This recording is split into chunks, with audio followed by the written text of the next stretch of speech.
Welcome back to guys my YouTube channel Khan business strategy. Myself Aslam Khan. कैसे guys, बताइए आप लोग कैसे गाइस। तो गाइस बहुत दिनों के बाद क्लास थोड़ा चलने जा रहा है, थोड़ा सा कुछ पर्सनल इशू हो जाने के कारण क्लास में नहीं ले पा रहा था, बट नाउ अब इस समय आपका क्लास बिल्कुल कंटिन्यू चलेगा गाइस। तो टॉपिक आपका वही है, इनकम फ्रॉम हाउस प्रॉपर्टी। पिछले इसकी वीडियो में मैंने आपको बताया था, इसके पिछले वीडियो में मैंने बताया था कि ओवरऑल आपको रिडक्शन एज पर इनकम टैक्स एक्ट के अंतर्गत हाउस प्रॉपर्टी में धारा 24 के अंतर्गत दो डिडक्शन मिलता है। एक जो आपका स्टैंडर्ड डिडक्शन जो कि हमारा धारा 24A के अंतर्गत है, वो है स्टैंडर्ड डिडक्शन एनुअल वैल्यू का 30%। और दूसरा हमारा है interest on loan in the respect of the house property for the purchase of the house, construction of the house, repair of the house या reconstruction of the house. Section 24B के अंतर्गत आपको मिलता है गाइस। लेकिन इस बात को, डिडक्शन को समझने से पहले थोड़ी सी एक बातें छूट गई थी, पहले इसको आप समझ लीजिए। इसके बाद आपको नेक्स्ट क्लास में आपको डिडक्शन की पूरी बातें आपको समझाएंगे गाइस। तो आज की जो टॉपिक है वो अनरिलाइज रेंट। अनरिलाइज रेंट अगर होता है तो कैसे इसका हम लोग ट्रीटमेंट करेंगे गाइस। वैसे अनरिलाइज रेंट का मतलब होता है किसी प्रकार का ऐसा कोई भी किराया जो ओनर को, लैंडलॉर्ड को टेनेंट से नहीं मिल पाता है। जो पैसा रिलाइज होता है, रिलाइज का मतलब है तो वसूल हो जाता है, वो तो हमारा ठीक है, समझ में आता है, एक्चुअल रेंट के अंतर्गत उसको कैलकुलेट कर लेंगे। लेकिन किसी भी वजह से अगर वो पैसा किराएदार से लैंडलॉर्ड को नहीं पैसा वसूल हो पाता है तो वह पैसा हमारा कहलाता है अप्राप्त किराया। अप्राप्त मतलब अनरिलाइज रेंट, जो पैसा रिलाइज नहीं हो सका। तो ध्यान रखिए, अगर क्वेश्चन में अनरिलाइज रेंट देता है और इसमें यह कहता है कि धारा 4, ध्यान रखिएगा, रूल्स 4, ध्यान रखिएगा,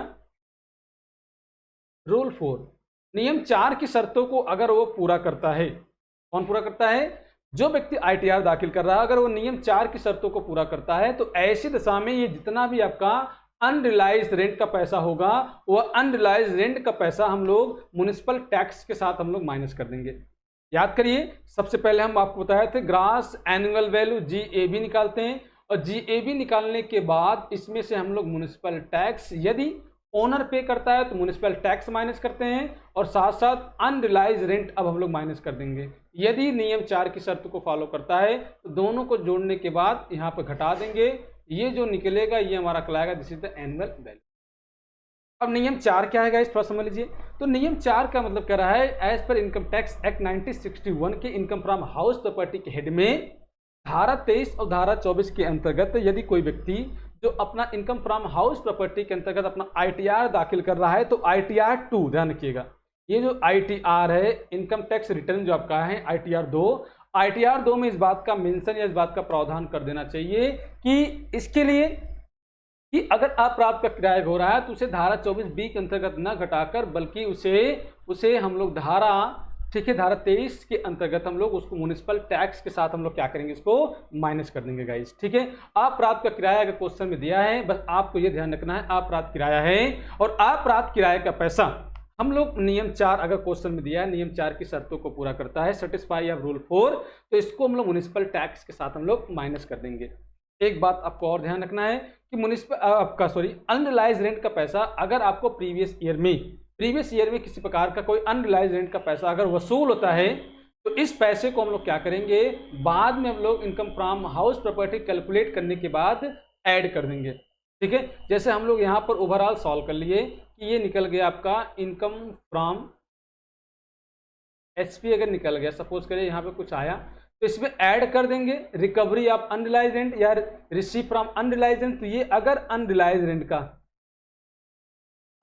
रेंट का पैसा रिसीव होता है तो सबसे पहले इसको यहाँ करिए, इसमें से लेस करेंगे वही 30% स्टैंडर्ड डिडक्शन के रूप में, इसका जो भी वैल्यू आएगा 30% काटने के बाद यहाँ पे लाकर ऐड कर देंगे, तो ये जो आपका आएगा कहलाएगा टोटल इनकम फ्रॉम HP कहलाएगा। इस क्या आपको ये पूरी बातें समझ में आ रही है इस?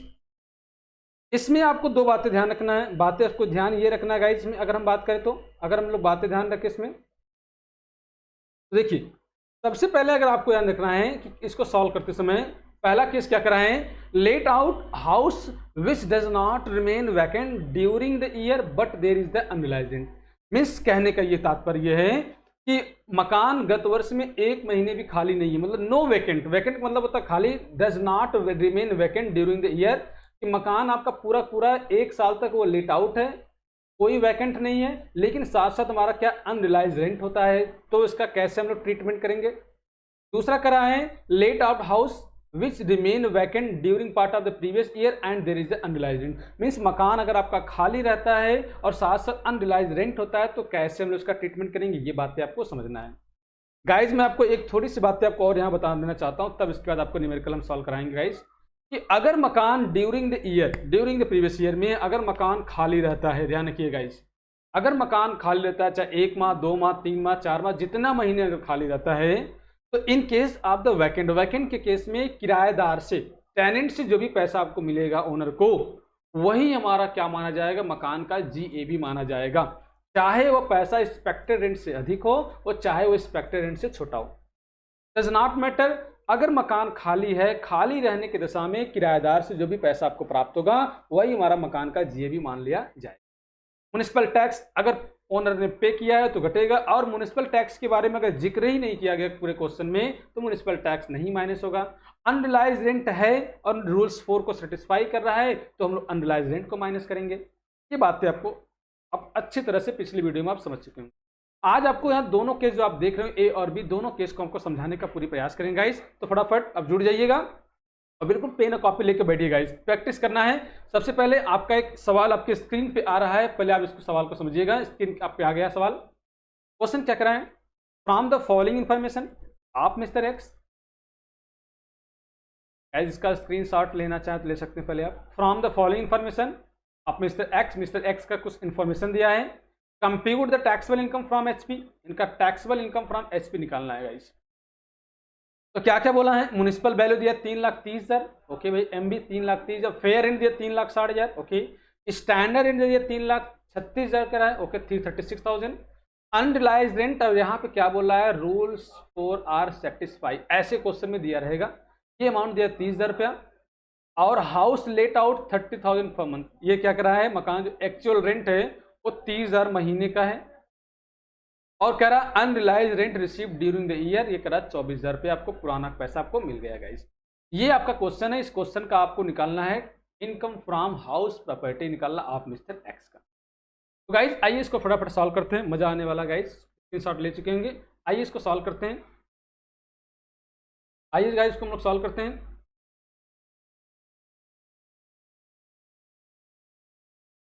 चलिए गाइस, चलिए सॉल्व करते हैं। तो क्या हो जाए, क्या कंप्यूटेशन ऑफ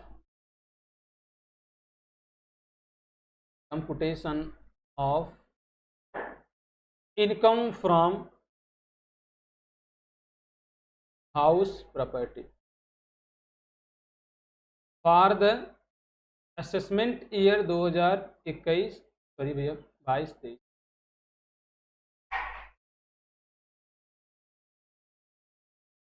तो सबसे पहले गाइज आपको वही तरीका होता है, क्या निकालेंगे, एक्सपेक्टेड रेंट। और एक्सपेक्टेड रेंट कैसे निकालते हैं हम आपको बताया था, MB और fair rent which ever is greater. MB आप देख लीजिएगा क्या 3,30,000, फेयर रेंट दिया 3,60,000।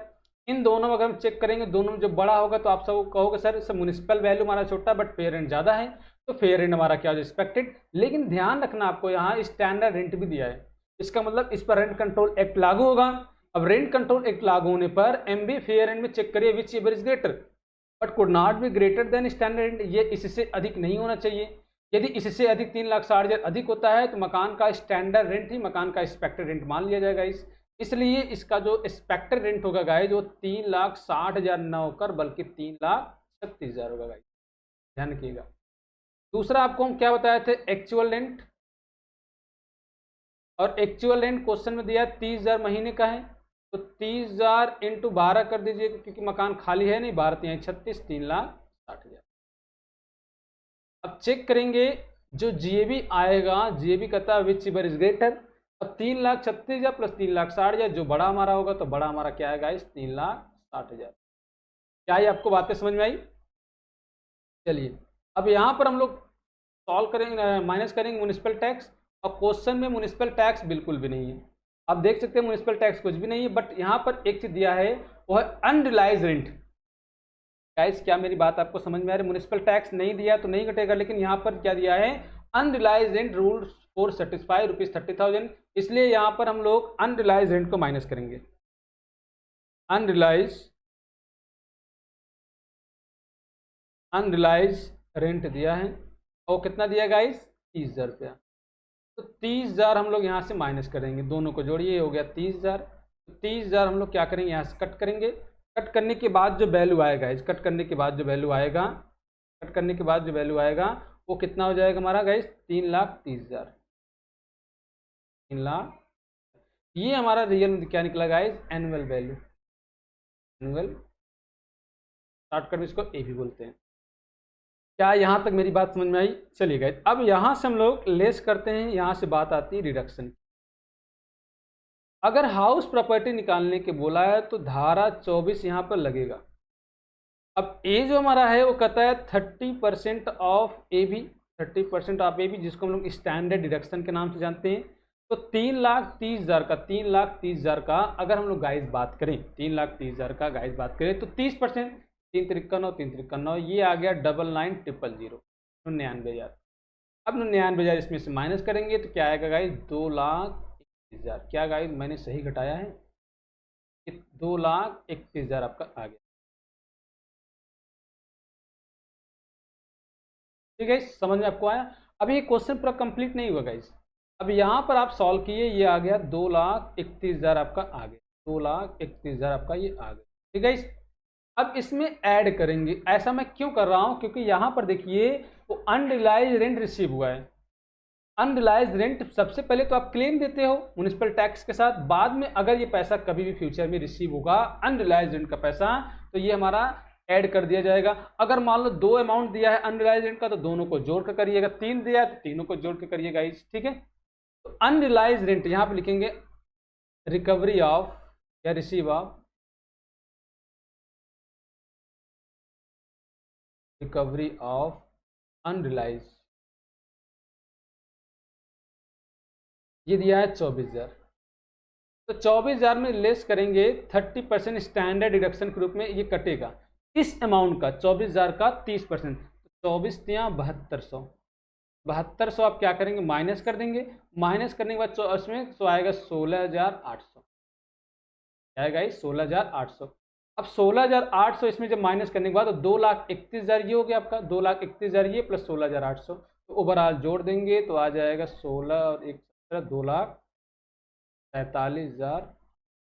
2,47,800, ये आएगा आपका टोटल। शायद हो सकता है आपको कट रहा होगा वीडियो, बट मेरी आवाज़ सुन लीजिए, आप समझ लीजिएगा। ये आपको मैं यहाँ लिख दे रहा हूँ, टोटल जो HP आएगा 2,31,000 प्लस ये 24,000 7200 माइनस करने के बाद ये आपका आया answer 2,47,800।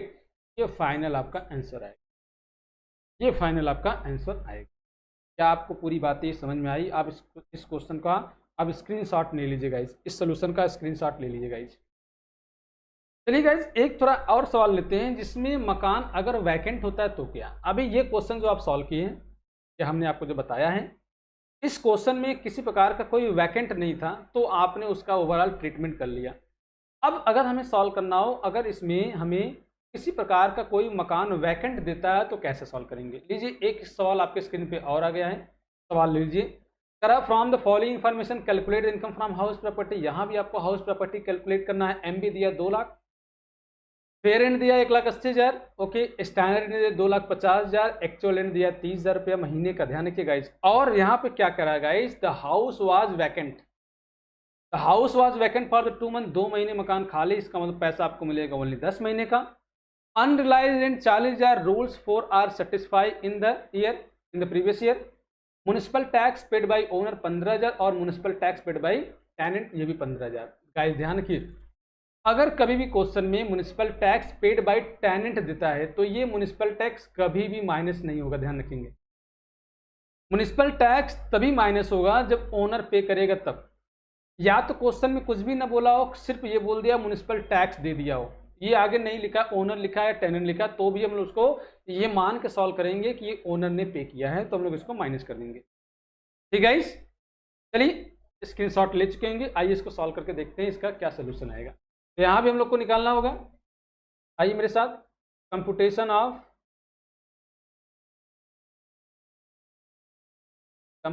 Of income from house property for the assessment year 2022 थी।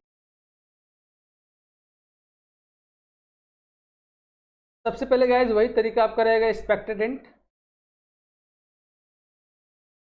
और एक्सपेक्टेड रेंट के बारे में मैंने बार बताया। एमबी और फेयर देख लीजिए, एमबी फेयर कितना है, which ever is greater. MB 2 lakh है, फेयर रेंट कितना है 81,000, स्टैंडर्ड 2,50,000 है, तो सही बात, दोनों में चल जाएगा, दोनों में जो अधिक होगा। भाई दोनों ये अधिक हो सकता है लेकिन इससे अधिक नहीं होना चाहिए, इससे कम होगा चलेगा, तो एमबी क्या हो जाएगा इस 2 लाख। ओके भाई, ये हमारा हो जाएगा। दूसरा क्या है भाई, actual rent. Actual rent question ने बोला 30,000 महीने का है, आप देख सकते हैं एक्चुअल रेंट कितना है गाइस, 30,000 महीने का है, 30,000 महीने का, लेकिन 2 महीने खाली हैं, तो किराया आपको कितना मिलेगा, ओनली 10 मंथ का मिलेगा। कितना मिलेगा गाइस, ओनली 10 महीने का मिलेगा, तो ये हो जाएगा आपका 3 लाख। हाँ, अगर वैकेंट ना होता तो हम लोग डायरेक्ट 12 का 12 गुणा करते, 2 लाख प्लस 1 लाख 3 लाख, ओवरऑल क्या हो जाएगा, जो जीएबी आएगा गाइस, जो जीएबी आएगा वो हमारा क्या हो जाएगा 3। जीएबी कितना हो जाएगा 3 लाख। अब जीएबी में से आपको मालूम होगा हम लोग म्यूनिसिपल टैक्स करते हैं, और म्यूनिसिपल टैक्स कितना हो रहा है गाइस 15,000। म्यूनिसिपल टैक्स कितना हो रहा है 15,000। ये 15,000 मैं किसका घटा रहा हूँ, ओनर वाला। पेड भाई आप सोचो मत कि सर 15,000 किराएदार वाला है भले ही किराएदार वाला, लेकिन हम माइनस कौन कर रहे हैं, ओनर का। साथ साथ हम लोग अनरिलाइज रेंट, अनरिलाइज रेंट इस क्वेश्चन में कितना बताया था गाइस, इस क्वेश्चन में कितना बताया था, देख लीजिएगा 40,000। ओके, तो 40,000 हम लोग और माइनस करेंगे, 40 प्लस 15 55,000 माइनस कर दीजिएगा, 55,000 माइनस कर देंगे। माइनस करने के बाद आएगा 2,45,000, और 2,45,000 आया, ये क्या है गाइज, हमारा एनुअल वैल्यू कहलाएगा। क्या कहलाएगा, ये एनुअल वैल्यू कहलाएगा। अब हम लोग यहाँ से क्या करेंगे, यहाँ से क्या करेंगे गाइज, इसको यहाँ पर कर देंगे थोड़ा सा। अब देखिए एनुअल वैल्यू हमारा जो आ गया, एनुअल वैल्यू आया 2,45,000। एनुअल वैल्यू कितना है गाइज, 2 लाख, चलिए 245,000, 2,45,000 लेस। यहाँ से बात आती है किसकी, रिडक्शन की। रिडक्शन कौन सा लगेगा, धारा 24, और सिर्फ ए लगेगा यहाँ पर। ओके, जितना है हमारा कितना है, मकान के वार्षिक मूल्य का 30% एबी, 30% ऑफ एबी।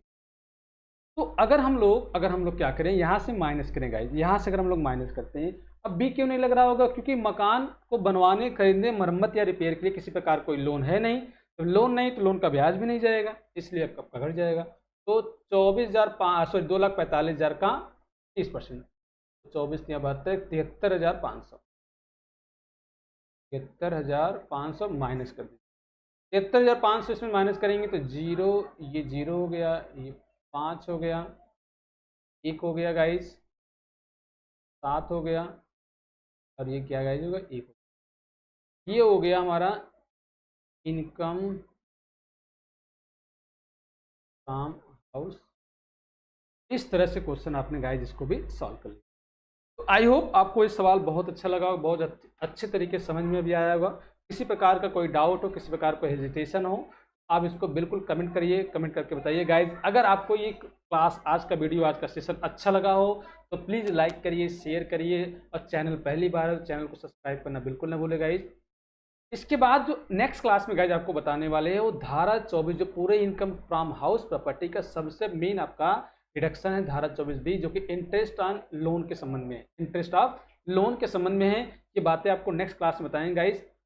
चलिए गाइज, बाकी मिलते हैं नेक्स्ट क्लास में, तब तक के लिए आप सभी को थैंक यू गाइज। ओके।